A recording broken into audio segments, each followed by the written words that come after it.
On the morning of September 3rd, 1991, a 51-year-old woman named Elizabeth Ann Caldwell walked into the First Baptist Church of Pineville, Kentucky during Sunday service. She was carrying a .357 Magnum revolver and a list of 6 names. By the time the hymn Amazing Grace had finished playing, 4 men lay dead in the pews. One was critically wounded in the parking lot, and Elizabeth had turned the gun on herself. The FBI would later call it the most methodical church massacre in Appalachian history. But the reason behind the bloodshed wasn't mental illness, wasn't religious fanaticism, wasn't even a random act of violence. It was a debt 23 years old, a promise made to a dying husband, and one woman's unshakable belief that when the law fails to deliver justice, God gives you permission to deliver it yourself. If you have the courage to hear this story, leave your like and subscribe to the channel. But I warn you, this narrative contains extreme violence based on real events. Bell County, Kentucky, sprawled across 361 square miles of steep mountain terrain in the fall of 1991.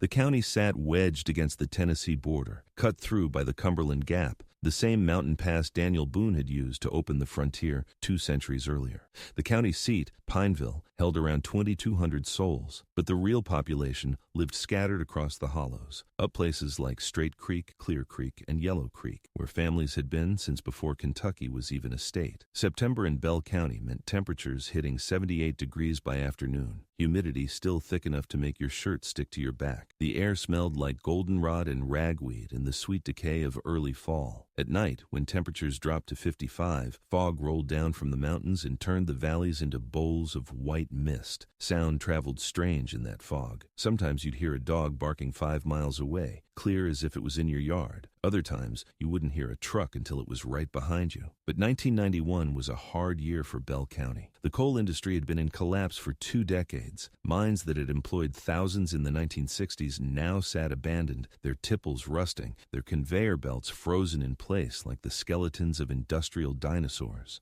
Unemployment hovered around 38%. Men who'd spent their entire adult lives underground now had nothing. No jobs, no prospects, just black lung disability that barely covered rent and the slow understanding that the world had moved on without them. In that economic wasteland, some men turned to alcohol, some to pills, some to crime, and some, the worst ones, turned their frustration on the people who couldn't fight back, their wives. Domestic violence in Bell County wasn't talked about in 1991, wasn't considered a real crime, was just family business that neighbors ignored and police rarely responded to unless someone ended up dead. The sheriff's department was understaffed and underfunded, 4 deputies covering 361 square miles. State police barracks sat 37 miles away in Middlesboro. And even when someone called for help, even when a woman showed up with bruises and broken ribs and terror in her eyes, more often than not, the response was, "That's between you and your husband, ma'am. We can't get involved in domestic situations." In Bell County in 1991, if your husband beat you, you had 3 choices. Endure it, leave, which most women couldn't afford to do, or handle it yourself. Elizabeth Ann Caldwell had tried all 3. None of them had worked. Elizabeth Ann Caldwell was 51 years old that September,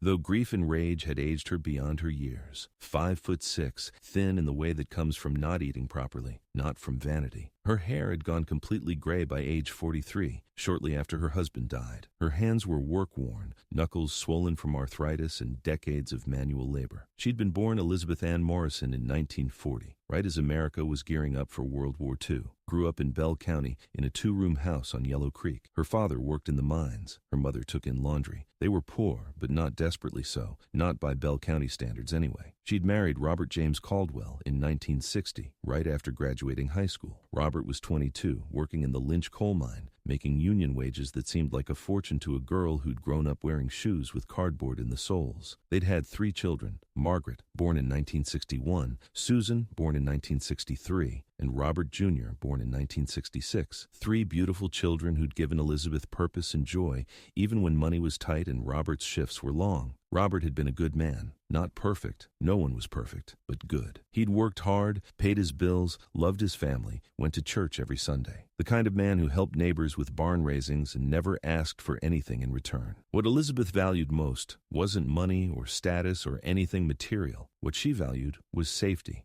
The knowledge that her husband would protect protect her and their children, that their home was a sanctuary, that she could sleep at night without fear. On August 12, 1968, that safety was destroyed forever. Robert had been working the evening shift at the Lynch mine, deep underground, operating a continuous miner in a seam barely 4 feet high.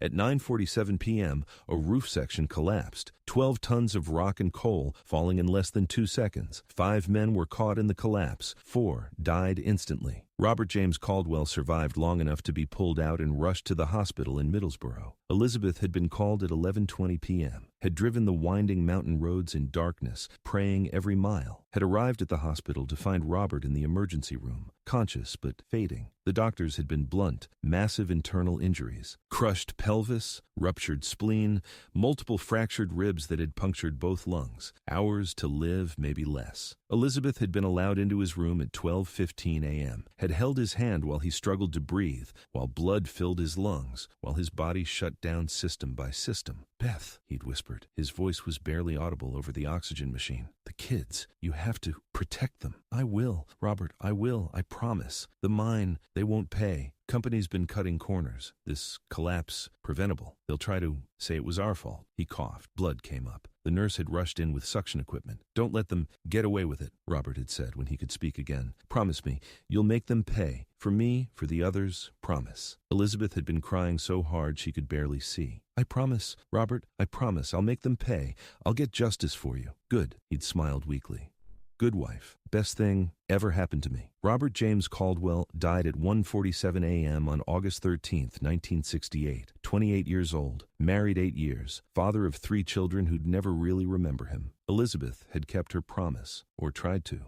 The battle started 3 days after Robert's funeral. The mine company, Cumberland Valley Coal, owned by a conglomerate based in Philadelphia, sent a representative to Elizabeth's house, a man in a suit carrying a briefcase with the kind of smile that didn't reach his eyes. "Mrs. Caldwell, I'm terribly sorry for your loss. Your husband was a valued employee. The company would like to offer you a settlement, $12,000 in continued health insurance for 6 months. Elizabeth had stared at him. $12,000? My husband is dead because your mine wasn't properly supported, because you cut corners on timber, because profit mattered more than safety. Mrs. Caldwell, I understand you're emotional, but according to our investigation, the collapse was an unavoidable geological event. Your husband and the other miners were not at fault, but neither was the company. This settlement is a generous gesture of goodwill." Goodwill? 4 men are dead. Robert told me before he died that the supports had been inadequate for weeks, that miners had been complaining, that you knew there were problems and ignored them. The man's smile had disappeared. "Mrs. Caldwell, if you refuse this settlement and attempt to sue, you'll be fighting a major corporation with unlimited legal resources. You'll spend years in court. You'll go broke paying lawyers, and you'll lose. I'm offering you $12,000 today. Think about your children." Elizabeth had thought about her children, thought about Margaret, 7 years old, Susan, 5, Robert Jr., only 2, thought about how she'd feed them, clothe them, keep a roof over their heads on a widow's pension that wouldn't even cover rent. She'd taken the $12,000, but the promise to Robert, the deathbed promise, to make them pay, that promise haunted her.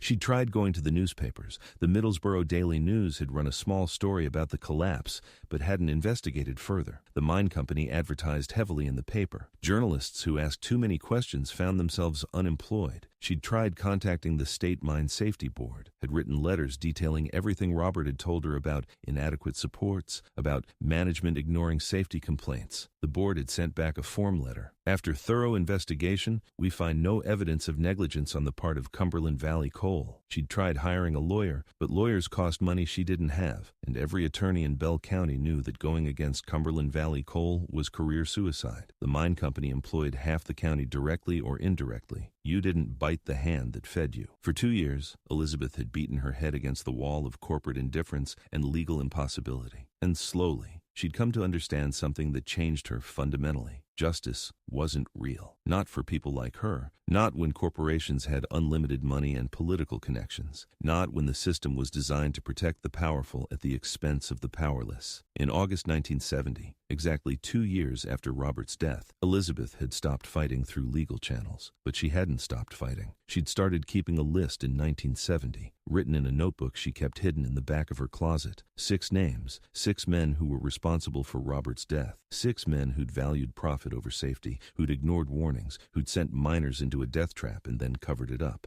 1. Harold Eugene Watson, mine superintendent at Lynch, the man who'd ordered timber supports reduced to save money, who'd ignored safety complaints from Robert and other miners, who'd signed off on the cave-in investigation that blamed geological instability instead of corporate negligence. 2. Mitchell Dean Parsons, safety inspector for Cumberland Valley Coal, the man who was supposed to identify hazards and shut down unsafe operations, who'd taken bribes to overlook violations, who'd falsified inspection reports to keep the mine running. 3. Raymond Lloyd Barrett, regional manager for Cumberland Valley Coal, the man who'd set the production quotas that made safety corners necessary, who'd been warned about conditions at Lynch and done nothing, who'd personally come to Elizabeth's house with the $12,000 settlement and threatened her if she sued. 4. Carl Thomas Hensley, lawyer for Cumberland Valley Coal, the man who'd buried safety complaints in paperwork, who'd intimidated witnesses, who'd made sure the company never faced consequences for the collapse. 5. Frank Joseph Rourke, county judge who'd dismissed Elizabeth's civil suit without trial, who'd been on Cumberland Valley Coal's payroll for years through consulting fees, who'd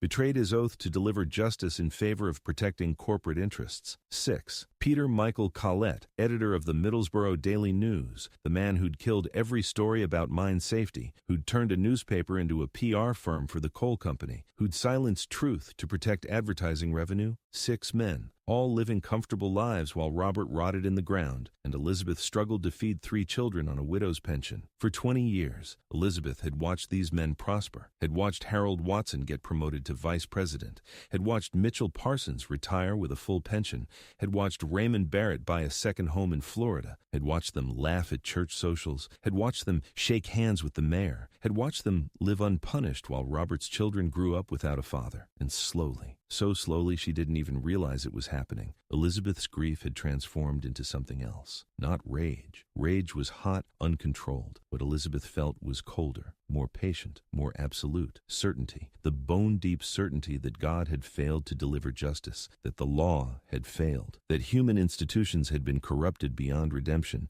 and when all earthly justice fails, Elizabeth had come to believe, God gives you permission to become the instrument of His wrath. The trigger came on August 12, 1991. 23 years to the day after Robert's death. Elizabeth had been visiting Robert's grave, like she did every year on the anniversary, had brought flowers, black-eyed Susans, his favorites, had sat on the ground beside the headstone and talked to him like he was still there. The kids are grown now, she'd said quietly. Margaret's married, lives in Lexington. Susan's a teacher in Bowling Green. Bobby's working construction in Knoxville. They're good kids, Robert. You'd be proud. She'd traced his name on the stone. Robert James Caldwell, 1940-1968, beloved husband and father. I promised you I'd make them pay. I tried, Robert. I tried everything. But they're still walking around free, still living good lives, still unpunished. She'd sat there for 2 hours, talking to a dead man, crying for the first time in years. And when she stood up to leave, Elizabeth had made a decision. She'd tried justice the right way, tried trusting the system, tried believing that truth and righteousness would prevail. They hadn't. So now she'd try the only method left, Old Testament justice. Eye for an eye, blood for blood. That night, Elizabeth had pulled out her notebook, had looked at the 6 names she'd been maintaining for 23 years. 4 of them still lived in Bell County. Harold Watson, Mitchell Parsons, Carl Hensley, Frank Rourke. Raymond Barrett had died of a heart attack in 1988. Peter Collett had moved to Florida in 1985.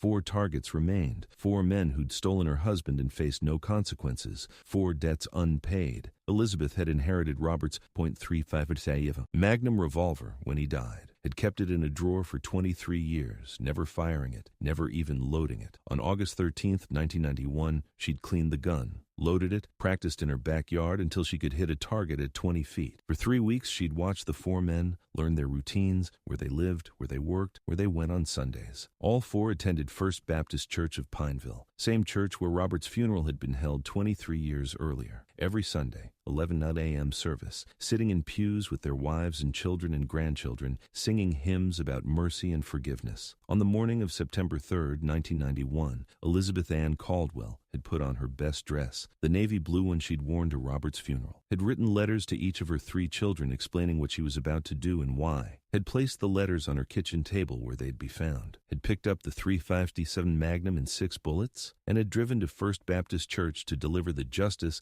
that 23 years of waiting had failed to provide. 11:14 a.m., Sunday, September 3rd, 1991. The First Baptist Church of Pineville sat on a hill overlooking downtown, a white clapboard building built in 1923 that could seat about 200 people. The parking lot was full. Late summer Sunday service always drew a crowd. Families back from vacation, kids preparing for school, everyone trying to get one more dose of community before fall routines took over. Inside, Pastor William Jenkins was leading the congregation through the third hymn, Amazing Grace. The organ played. 200 voices sang. The sound rose to the rafters of the old church, filling the space with music that had comforted generations. Harold Eugene Watson sat in the fourth pew on the right side, 73 years old now. Retired mine superintendent, sitting with his wife Clara, his daughter, 3 grandchildren, singing along, voice cracking on the high notes because age had taken his range. Mitchell Dean Parsons sat 3 rows behind him, 68 years old, former safety inspector, sitting alone because his wife had died 2 years earlier and his children had moved away. Carl Thomas Hensley sat in the second pew on the left, 71 years old, still practicing law part-time, sitting with his wife Margaret and their youngest son who was visiting from Nashville. Frank Joseph Rourke sat in the back near the door, 75 years old, retired judge, sitting with his wife and 2 great-grandchildren who fidgeted and complained about having to dress up. 4 old men, comfortable, respected, living out their golden years in peace while Robert James Caldwell remained 28 forever in the cemetery half a mile away. At 11:16 a.m., Elizabeth Ann Caldwell walked through the front door of the church. She was wearing her navy blue funeral dress. Her hair was pulled back in a tight bun. Her face was calm, empty of expression, the face of a woman who'd made peace with what she was about to do. In her right hand, she carried the .357 Magnum. Pastor Jenkins saw her first, saw the gun. His voice faltered. The organ player, Miss Betty Crawford, looked up from her keyboard, saw what was happening. Her hands froze on the keys. The singing died section by section as people turned to see what was wrong. The silence spread through the church like a wave. 200 people staring at a 51-year-old woman holding a gun. Elizabeth, Pastor Jenkins said quietly, what are you doing? What I should have done 23 years ago, Elizabeth said. Her voice was steady, clear, loud enough for everyone to hear. What the law refused to do, what justice requires. She raised the gun. Frank Rourke, sitting nearest the door, tried to stand, tried to run. The first shot caught him in the chest. He fell backward over the pew, knocked his wife aside, landed on the floor.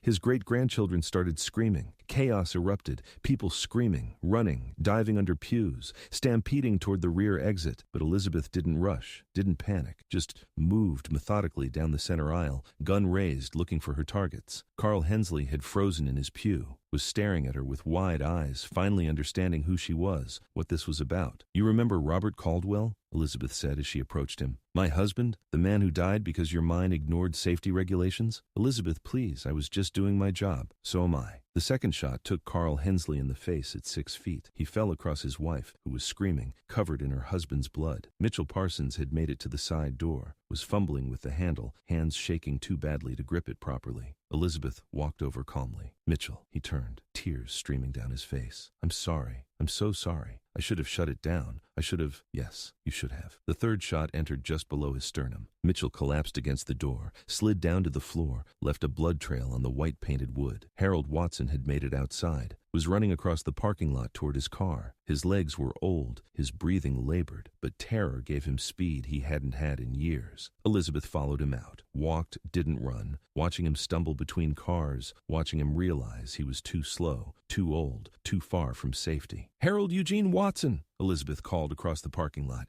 You sent my husband into a death trap to save money on timber supports. Harold turned, raised his hands. Elizabeth, it was 23 years ago. Can't you let it go? Can't you forgive? Can you give me back my husband? Can you give my children back their father? I can't change the past, neither can I, but I can balance the scales. The fourth shot hit Harold in the stomach. He fell between a Chevy Suburban and a Ford Taurus, clutching his Eles Benchuiro abdomen, gasping for air. Elizabeth walked over to him, looked down at the man who'd been mine superintendent when Robert died, who'd signed off on the investigation that blamed geology instead of corporate greed. You're going to die slow, Elizabeth said quietly. That seems appropriate. Robert died slow too. Took 2 hours with crushed lungs and internal bleeding before he finally stopped breathing. She turned and walked back toward the church. Inside, Pastor Jenkins was trying to help the wounded, trying to maintain some semblance of control. Police sirens were already wailing in the distance. The station was only 4 blocks away. Elizabeth walked to the front of the church, stood before the altar where she'd been married 31 years earlier. where Robert's funeral had been held 23 years earlier. 200 people had scattered. Maybe 30 were still inside, hiding under pews,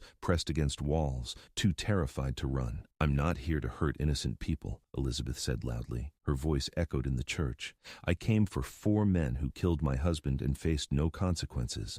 4 men who valued money over human life. 4 men who corrupted justice itself." She looked around the church, at the stained glass windows, at the wooden cross hanging above the altar, at the faces peeking out from hiding places. "The Bible says, 'Vengeance is mine, saith the Lord,'" Elizabeth continued. "But the Lord works through human hands, and when all earthly justice fails, when the powerful escape consequences while the weak suffer, God gives permission for the weak to become the instrument of his wrath." She raised the gun to her own head. "I've delivered justice today, 4 debts paid in full, and now I'll face my own judgment." "Elizabeth, don't!" Pastor Jenkins shouted, but Elizabeth Ann Caldwell had already pulled the trigger. Elizabeth died instantly. The .357 Magnum at that range didn't leave room for survival. Frank Joseph Rourke was dead before police arrived. Single shot to the heart, died in his church, on the floor, where he'd been baptized 70 years earlier. Carl Thomas Hensley was pronounced dead at the scene. The shot to his face had been instantly fatal. Mitchell Dean Parsons died in the ambulance en route to the hospital. The abdominal shot had severed major blood vessels. He bled out before they could get him to surgery. Harold Eugene Watson survived. The stomach shot had been serious but not immediately fatal. Emergency surgery at Pineville Community Hospital saved his life. He lived another 4 years, died in 1995 from complications related to the gunshot wound and age. The investigation was straightforward. Elizabeth's letters to her children explained everything. Explained the 23-year quest for justice, explained Robert's deathbed promise, explained the list of 6 names and why 4 of them had died in church that Sunday morning. Bell County Sheriff Dale Morrison stood in Elizabeth's kitchen, reading the letters,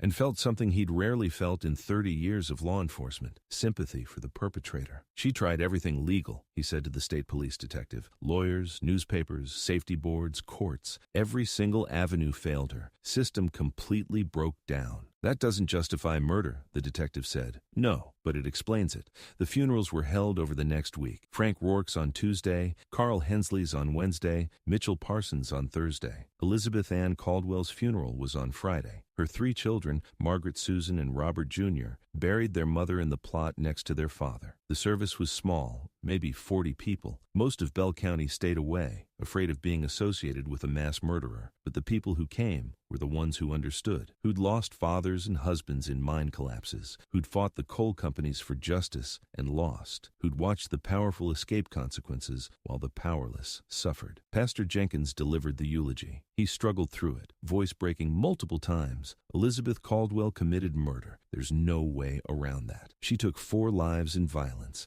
She will answer to God for that. But she was also a woman who kept a promise to her dying husband for 23 years, who exhausted every legal avenue seeking justice, who found every door closed, every court biased, every authority corrupted. I don't condone what she did, but I understand why she did it, and I hope that God understands too. The community split down the middle. Half saw Elizabeth as a murderer who'd killed 4 respected community members in cold blood. The other half saw her as a desperate widow driven to extremes by a system that had completely failed her. At the diner, arguments broke out. At the hardware store, families stopped speaking to each other. Even in church, the very place where the murders had happened, the congregation divided over whether Elizabeth's actions were unforgivable evil or desperate justice. There was no trial. Elizabeth had died at the scene, but the story didn't end with her death. 2 weeks after the shooting, a reporter from the Louisville Courier-Journal began investigating Elizabeth's claims about the 1968 mine collapse. Sarah Beth Henderson was 29 years old, had been with the paper for 5 years, and had grown up in eastern Kentucky. She understood the coal companies, understood how they operated, understood that they'd been getting away with murder, sometimes literally, for decades. She obtained the original safety inspection reports from 1968 through a Freedom of Information Act request, found discrepancies, found reports that had been altered, found warnings about inadequate roof supports at the Lynch mine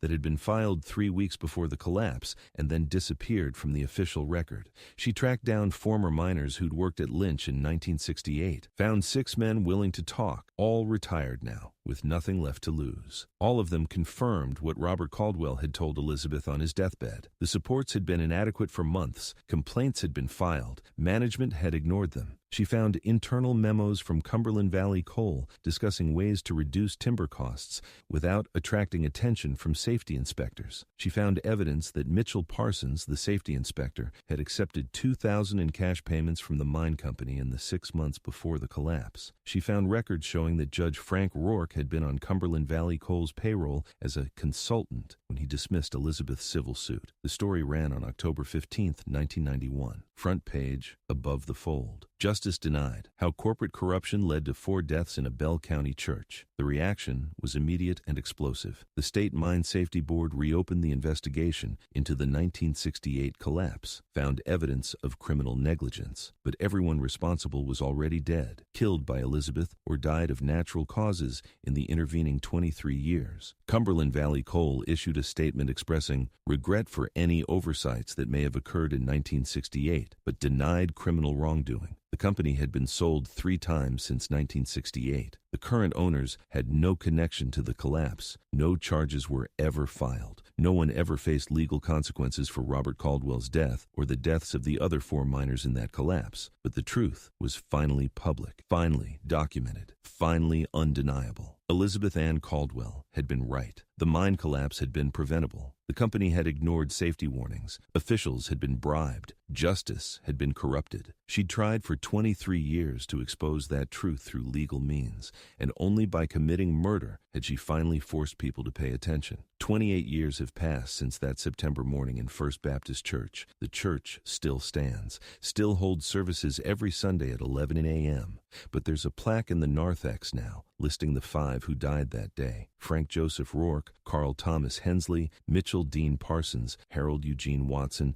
Elizabeth Ann Caldwell. Some people objected to including Elizabeth's name alongside her victims, said she didn't deserve to be memorialized with the people she murdered. But Pastor Jenkins, now 81, still preaching though his voice has grown thin, insisted. She died here too, and she was a victim too, even if she was also a perpetrator. Both things can be true. Margaret, Susan, and Robert Jr. Caldwell still live with the weight of what their mother did. Margaret, now 60, runs a domestic violence shelter in Lexington, her way of honoring her mother's rage at injustice while channeling it into something constructive. Susan teaches history and has written extensively about corporate corruption in the coal industry, uses her mother's story as a case study in how systems fail. Robert Jr. doesn't talk about it, changed his name, moved to Oregon, wants nothing to do with Kentucky or coal or the legacy of violence his mother left behind. Harold Watson's children sued Elizabeth's estate, won a judgment for wrongful death, but Elizabeth had nothing. A house worth maybe $30,000, a savings account with 847s, a car from 1985. The judgment was never satisfied. The families of the other victims didn't sue. Some said it was because Elizabeth was dead and there was no point. Others whispered it was because they knew, even if they couldn't admit it publicly,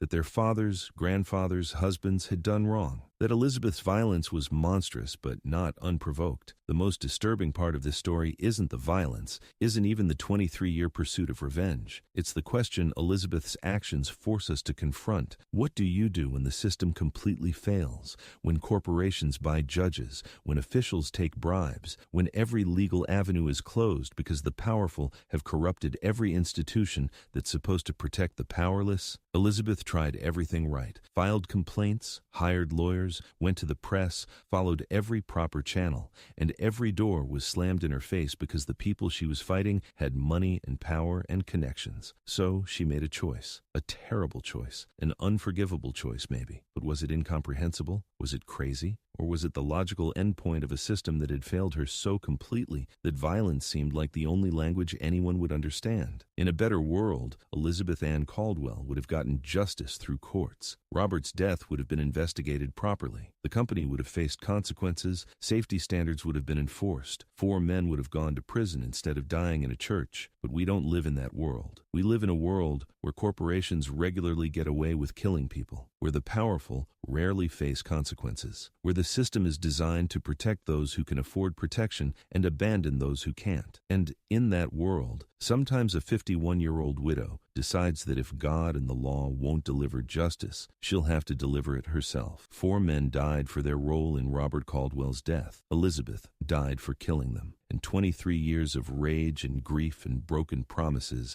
ended in a church shooting that shocked a county but changed nothing. The coal companies still cut corners, officials still take bribes, the powerful still escape consequences, and somewhere right now, another widow is learning that justice is just a word without power or enforcement. The question isn't whether what Elizabeth did was right. It wasn't. Murder is wrong, always. The question is, what do we do with a system so broken that Elizabeth's choice starts to make a terrible kind of sense? If this story made you think about justice, about revenge, about what happens when institutions fail and rage has nowhere else to go, leave your like and share this video. Subscribe for more true crime stories that don't have easy answers, that force you to confront uncomfortable truths about how our systems work and who they protect. Comment below. Do you think Elizabeth was a murderer or a victim? Can someone be both? Where exactly is the line between justice and revenge when the law refuses to do its job? Because these questions matter, not just for understanding the past, but for building a future where widows don't have to walk into churches with guns to get anyone to listen. Until next time, remember, the monsters we fear aren't always born that way. Sometimes they're created by systems so corrupt, so indifferent, so completely broken that violence starts to look like the only rational response. And the real crime might not be what Elizabeth Caldwell did on September 3rd, 1991. The real crime might be the 23 years of injustice that led her there.